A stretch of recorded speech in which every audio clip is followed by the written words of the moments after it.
ਤੇ ਪੰਜਾਬ ਦੇ ਸਕੂਲਾਂ 'ਚ ਹੁਣ ਜਵਾਕਾਂ ਦੀ ਕਹਿੰਦੇ ਲੱਗੂਗੀ ਔਨਲਾਈਨ ਹਾਜ਼ਰੀ ਸ਼ਰਮਾ ਜੀ? ਬਿਲਕੁਲ ਪ੍ਰਵੀਨ ਜੀ, ਇਹ ਸਰਕਾਰ ਨੇ ਇੱਕ ਉਪਰਾਲਾ ਕਰਨ ਦੀ ਕੋਸ਼ਿਸ਼ ਕੀਤੀ ਹੈ, ਬਸ ਇਹ ਉਪਰਾਲਾ ਦਿਖਾਵੀ ਨਾ ਹੋਵੇ, ਹੂੰ, ਹੂੰ, ਜੇ ਹਕੀਕੀ ਹੋਵੇ ਤਾਂ ਚੰਗਾ ਉਪਰਾਲਾ। ਇਹਦੇ ਵਿੱਚ ਕੱਲ੍ਹ ਮੈਂ ਦੇਖ ਰਿਹਾ ਸੀਗਾ ਕਿ ਪੰਜਾਬ ਦੇ ਸਿੱਖਿਆ ਮੰਤਰੀ ਹਰਜੋਤ ਬੈਂਸ ਹੋਰਾਂ ਨੇ ਹੂੰ। ਆਪਣੇ ਸੋਸ਼ਲ ਮੀਡੀਆ ਦੇ ਉੱਤੇ ਟਵੀਟਰ ਵਾਲੇ, ਐਕਸ ਵਾਲੇ ਦੇ ਉੱਤੇ ਟਵੀਟ ਛੱਡਿਆ ਕਿ ਅਗਲੇ 15 ਤੋਂ 20 ਦਿਨਾਂ ਦੇ ਵਿੱਚ ਪੰਜਾਬ ਦੇ ਸਾਰੇ ਸਰਕਾਰੀ ਸਕੂਲਾਂ ਦੇ ਵਿੱਚ ਹਾਜ਼ਰੀ, ਜਵਾਕਾਂ ਦੀ ਹਾਜ਼ਰੀ ਆਨਲਾਈਨ ਲੱਗਿਆ ਕਰੂਗੀ। ਜੀ। ਉਹਦੇ ਵਿੱਚ ਹੈਗਾ ਕਿ ਜਿੰਨੇ ਸਾਡੇ ਪ੍ਰਾਇਮਰੀ ਸਕੂਲ ਨੇ, ਹੂੰ, ਜਿੰਨੇ ਸਾਡੇ ਮਿਡਲ ਸਕੂਲ ਨੇ, ਜਿੰਨੇ ਸਾਡੇ ਹਾਈ ਸਕੂਲ ਨੇ ਔਰ ਜਿੰਨੇ ਸੀਨੀਅਰ ਸੈਕੰਡਰੀ ਸਕੂਲ ਨੇ, ਹੂੰ। ਉਹਨਾਂ ਸਾਰੇ ਸਕੂਲਾਂ ਦੇ ਵਿੱਚ ਜਵਾਕਾਂ ਦੀ ਸਕੂਲ ਪਹੁੰਚਦਿਆਂ ਹੀ ਆਨਲਾਈਨ ਹਾਜ਼ਰੀ ਲੱਗੂਗੀ ਔਰ ਆਨਲਾਈਨ ਹਾਜ਼ਰੀ ਦਾ ਐਕਸੈਸ ਮਾਪਿਆਂ ਕੋਲ ਵੀ ਹੋਊਗਾ। ਮਾਪੇ ਆਪਣੇ ਫੋਨ ਦੇ ਉੱਤੇ ਜਾਣਕਾਰੀ ਦੇਖ ਸਕਣਗੇ ਕਿ ਮੇਰਾ ਜਵਾਕ ਸਕੂਲ ਪਹੁੰਚ ਗਿਆ ਜਾਂ ਨਹੀਂ। ਠੀਕ ਹੈ ਜੀ। ਸੋ ਇਹਦੇ ਨਾਲ ਬੱਚਿਆਂ ਤੇ ਵੀ ਇੱਕ ਡਰ ਜਾਂ ਪ੍ਰੈਸ਼ਰ ਰਹੇਗਾ ਕਿ ਹਾਂ, ਹੁਣ ਅਸੀਂ ਗੈਰ ਹਾਜ਼ਰ ਨਹੀਂ ਹੋਣਾ। ਤੇ ਦੂਸਰੇ ਪਾਸੇ ਮਾਪਿਆਂ ਨੂੰ ਵੀ ਇਹ ਜਾਣਕਾਰੀ ਸਹੀ ਮਿਲਦੀ ਰਹੂਗੀ ਕਿ ਹੂੰ, ਹਾਂ, ਬੱਚਾ ਮੇਰਾ ਕਲਾਸ 'ਚ ਹੈਗਾ। ਸੋ ਠੀਕ ਹੈ ਇਹਦੀ ਜੀ। ਕੋਸ਼ਿਸ਼ ਹੈ ਪੰਜਾਬ ਸਰਕਾਰ ਦੀ, ਇਹ ਚੰਗਾ ਉਪਰਾਲਾ ਹੈ। ਬਸ ਇਹ ਪਾਇਲਟ ਪ੍ਰੋਜੈਕਟ ਜੇ ਵਾਂਗ ਚੰਦ ਵੱਡੇ ਸਕੂਲਾਂ 'ਚ ਸ਼ੁਰੂ ਕਰਕੇ ਉਹ ਤੋਂ ਬਾਅਦ ਤਸਵੀਰਾਂ, ਬੋਰਡਾਂ, ਇਸ਼ਤਿਹਾਰਾਂ 'ਚ ਨਾ ਰਹੇ, ਕਿਉਂਕਿ ਹੂੰ, ਹਕੀਕਤ 'ਚ ਕਰਨ ਲਈ ਅਜੇ ਅਧਿਆਪਕ ਕਹਿੰਦੇ ਸਾਨੂੰ ਕੋਈ ਜਾਣਕਾਰੀ ਨਹੀਂ। ਹੂੰ। ਉਹਦੇ ਲਈ ਇਹ ਹੈ ਕਿ 15 ਤਰੀਕ ਦਾ ਟੀਚਾ ਰੱਖ ਰਹੀ ਹੈ ਸ਼ਾਇਦ ਸਰਕਾਰ ਕਿ 15 ਦਸੰਬਰ ਤੋਂ ਇਹ ਸ਼ੁਰੂ ਹੋ ਜਾਵੇ। ਹੂੰ, ਹੂੰ। ਤੇ ਉਹਦੇ ਲਈ ਹੁਣ ਇਹ ਅਜੇ ਸਿੱਖਿਆ ਵਿਭਾਗ ਨੂੰ ਇਤਲਾਹ ਨਹੀਂ ਹੈ ਜਾਂ ਅਧਿਆਪਕਾਂ ਨੂੰ ਇਹ ਨਹੀਂ ਪਤਾ, ਮੇਰਾ ਜਿੰਨਾ ਕੁ ਰਾਬਤਾ ਹੋਇਆ, ਕਹਿੰਦੇ ਜੀ ਸਾਨੂੰ ਇਹੀ ਨਹੀਂ ਦੱਸਿਆ ਕਿ ਕੋਈ ਵਿਸ਼ੇਸ਼ ਐਪ ਆ ਰਿਹਾ, ਅੱਛਾ। ਸਾਨੂੰ ਵੱਖਰੇ ਕੰਪਿਊਟਰ ਮਿਲਣਗੇ, ਹੂੰ, ਹੂੰ, ਕੋਈ ਲੈਪਟਾਪ ਮਿਲੂਗਾ ਹਰੇਕ ਸਕੂਲ ਨੂੰ, ਜਾਂ ਸਾਡੇ ਮੋਬਾਈਲਾਂ 'ਚ ਆਪਣੇ ਮਾਸਟਰਾਂ ਦੇ ਮੋਬਾਈਲਾਂ 'ਚ ਐਪ ਡਾਊਨਲੋਡ ਹੋਊਗਾ। ਉਹ ਕਿਸ ਹੂੰ। ਸਥਿਤੀ 'ਚ ਹੋਊਗਾ?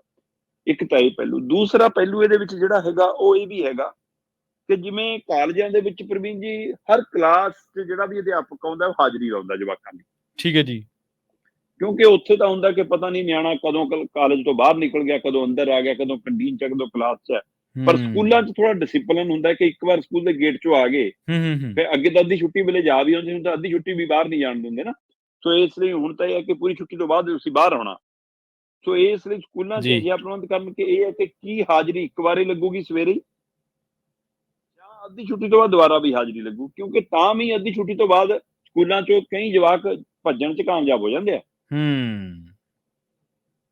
ਕੋਈ ਫਿਲਮ ਦੇਖਣ ਪਹੁੰਚ ਗਿਆ, ਕੋਈ ਗੰਨੇ ਚੂਪਣ ਚਲਾ ਗਿਆ, ਕੋਈ ਮਿੱਤਰਾਂ ਦੀ ਮੰਡਲੀ ਚਲਾ ਗਿਆ। ਸੋ ਇਸ ਲਈ ਇਹ ਵੀ, ਔਰ ਪੰਜਾਬ ਦੇ ਤੁਸੀਂ ਕਿੰਨੇ ਕੁ ਸਕੂਲਾਂ ਦੇ ਗੇਟ ਬੰਦ ਕਰੋਗੇ? ਹਕੀਕਤ ਤਾਂ ਇਹ ਹੈ ਕਿ ਪੰਜਾਬ ਦੇ ਸੈਂਕੜੇ ਸਕੂਲ ਅਜਿਹੇ ਨੇ ਜਿਨ੍ਹਾਂ ਦੀ ਚਾਰ ਦੀਵਾਰੀ ਨਹੀਂ, ਗੇਟ ਤਾਂ ਦੂਰ ਦੀ ਗੱਲ ਹੈ। ਹੂੰ। ਸੋ ਇਸ ਲਈ ਇਹ ਹਾਜ਼ਰੀ ਕੇ ਮਾਪਿਆਂ ਨੂੰ ਤਾਂ ਦਿਖ ਰਿਹਾ ਨਿਆਣਾ ਗਰੀਨ ਹੈ ਜੀ ਸਕੂਲ 'ਚ ਬੈਠਾ, ਜੀ। ਦੋ ਪੀਰੀਅਡਾਂ ਤੋਂ ਬਾਅਦ ਸਕੂਲ 'ਚੋਂ ਗਾਇਬ ਹੋਵੇ, ਉਹਦੀ ਜ਼ਿੰਮੇਵਾਰੀ। ਹੂੰ।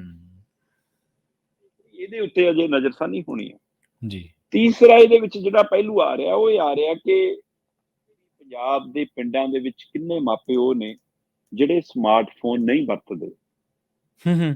ਜਾਂ ਜਿਹੜੇ ਸਮਾਰਟਫੋਨ ਵਰਤਦੇ ਵੀ ਹੋਣ, ਜਿਨ੍ਹਾਂ ਕੋਲ ਹੋਵੇ ਵੀ, ਹੂੰ, ਉਹਨਾਂ ਹੂੰ। ਨੂੰ ਕਰਨ ਸੁਣਨ ਤੋਂ ਇਲਾਵਾ ਹੋਰ ਜ਼ਿਆਦਾ ਨਹੀਂ ਪਤਾ।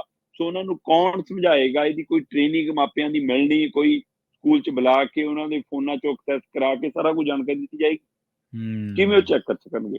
ਤੀਸਰੀ ਮੇਰੀ ਗੱਲ ਕੁਝ ਮਾਪਿਆਂ ਨਾਲ ਗੱਲ ਹੋ ਰਹੀ ਸੀ, ਉਹ ਕਹਿ ਰਹੇ ਸੀਗੇ ਕਿ ਸਾਡੇ ਲਈ ਲੱਗਣਾ ਇੱਕ ਚੰਗਾ ਉਪਰਾਲਾ ਹੈ, ਸਰਕਾਰ ਦਾ ਕਾਬਲੇ ਤਾਰੀਫ ਕਦਮ ਹੈ, ਜੇ ਇਹਦੇ ਨਾਲ ਸਾਨੂੰ ਇੰਨਾ ਵੀ ਕੋਈ ਪ੍ਰਬੰਧ ਕਰ ਦੇਣ ਹੂੰ, ਹੂੰ। ਕਿ ਜਿਹੜੀਆਂ ਬੱਚੀਆਂ ਸਾਡੀਆਂ ਜਦੋਂ ਘਰੋਂ ਜਾਂਦੀਆਂ ਨੇ, ਸਾਨੂੰ ਉਸ ਸਮੇਂ ਜ਼ਿਆਦਾ ਫਿਕਰ ਹੁੰਦਾ। ਹੂੰ। ਜਦੋਂ ਬੱਚੀਆਂ ਸਕੂਲ ਤੋਂ ਘਰਾਂ ਨੂੰ ਵਾਪਸ ਆਉਂਦੀਆਂ ਨੇ, ਉਸ ਸਮੇਂ ਜ਼ਿਆਦਾ ਫਿਕਰ ਹੁੰਦਾ। ਜੀ। ਖਾਸ ਕਰ 8ਵੀਂ ਤੋਂ ਲੈ ਕੇ 12ਵੀਂ ਤੱਕ ਦੀਆਂ ਜਵਾਕਾਂ, ਧੀਆਂ ਦੇ ਮਾਪਿਆਂ ਨੂੰ ਇਸ ਗੱਲ ਦਾ, ਉਹਨਾਂ ਮਾਪਿਆਂ ਨੂੰ ਜ਼ਿਆਦਾ ਫਿਕਰ ਹੁੰਦਾ ਜਿਹੜੀਆਂ ਆਪਣੇ ਪਿੰਡਾਂ, ਸ਼ਹਿਰਾਂ, ਕਸਬਿਆਂ ਤੋਂ ਨਿਕਲ ਕੇ ਲਾਗਲੇ ਸਕੂਲਾਂ 'ਚ ਜਾਂਦੀਆਂ, ਲਾਗਲੇ ਪਿੰਡਾਂ ਦੇ ਸਕੂਲਾਂ 'ਚ ਜਾਂਦੀਆਂ ਨੇ। ਜੀ, ਜੀ। ਕੋਈ ਉਹ ਸਾਈਕਲ ਰਾਹੀਂ, ਕੋਈ ਮਤਲਬ ਕਿ ਐਕਟਿਵਾ ਵਗੈਰਾ ਰਾਹੀਂ, ਜਾਂ ਕਈ ਬੱਸਾਂ ਰਾਹੀਂ, ਸੋ ਕੁਝ ਪੈਦਲ ਖੇਤਾਂ 'ਚੋਂ ਵੀ ਪਗਡੰਡੀਆਂ ਰਾਹ ਬਣੇ ਉਹਨਾਂ ਰਾਹੀਂ ਵੀ। ਸੋ ਉਹ ਮਾਪੇ ਕਹਿੰਦੇ ਸਾਡੇ ਲਈ ਉਸ ਦੌਰ ਦਾ ਜ਼ਿਆਦਾ ਫਿਕਰ ਹੁੰਦਾ। ਸਕੂਲ ਪਹੁੰਚਣ ਤੋਂ ਬਾਅਦ ਤਾਂ ਅਸੀਂ ਬੇਫਿਕਰ ਹੋ ਜਾਂਦੇ ਹਾਂ, ਹੂੰ, ਪਰ ਹੂੰ। ਜਾਣ ਦੇ ਸਮੇਂ ਔਰ ਆਉਣ ਦੇ ਸਮੇਂ 'ਚ ਸਾਨੂੰ ਫਿਕਰ ਹੁੰਦਾ। ਉਹਦਾ ਕੋਈ ਸਰਕਾਰ ਐਕਸੈਸ ਕਰ ਸਕਦੀ ਹੈ ਕਿ ਉਹ ਸਮੇਂ ਦੀ ਜਾਣਕਾਰੀ, ਬੇਸ਼ੱਕ ਅੱਜ ਕੱਲ੍ਹ ਫੋਨਾਂ 'ਤੇ ਲਾਈਵ ਲੋਕੇਸ਼ਨ ਦਾ ਪ੍ਰਬੰਧ ਹੈਗੇ ਨੇ, ਹੂੰ, ਹੂੰ, ਹੂੰ। ਪਰ ਉਹ ਤਾਂ ਵੀ ਕਿੰਨੇ ਕੁ ਬੱਚਿਆਂ, ਕੁੜੀਆਂ ਨੂੰ ਫੋਨ ਦੇਣੇ ਨਾ ਦੇਣੇ, ਮਾਪਿਆਂ ਲਈ ਇਹ ਵੀ ਇੱਕ ਦੁਵਿਧਾ ਹੈ। ਸੋ ਇਹ ਸਹੂਲਤ ਜਿਹੜੀ ਆਨਲਾਈਨ ਹਾਜ਼ਰੀ ਵਾਲੀ ਹੈ, ਇਸ ਦੀ ਮਾਪੇ ਵੀ ਤਾਰੀਫ ਕਰ ਰਹੇ ਨੇ, ਔਰ ਸਕੂਲਾਂ ਦੇ ਅਧਿਆਪਕ ਕਹਿੰਦੇ ਇਹ ਚੰਗੀ ਕੋਸ਼ਿਸ਼ ਹੈ। ਇਹਦੇ ਨਾਲ ਸਾਡੇ ਉੱਤੇ ਕਈ ਸਵਾਲ ਆਉਂਦੇ ਨੇ ਮਾਪਿਆਂ ਵੱਲੋਂ, ਵਿਭਾਗ ਵੱਲੋਂ, ਉਹ ਖਤਮ ਹੋ ਜਾਣਗੇ ਹੂੰ, ਆਨਲਾਈਨ ਹੂੰ। ਹਾਜ਼ਰੀ ਚੜ੍ਹਨ ਨਾਲ।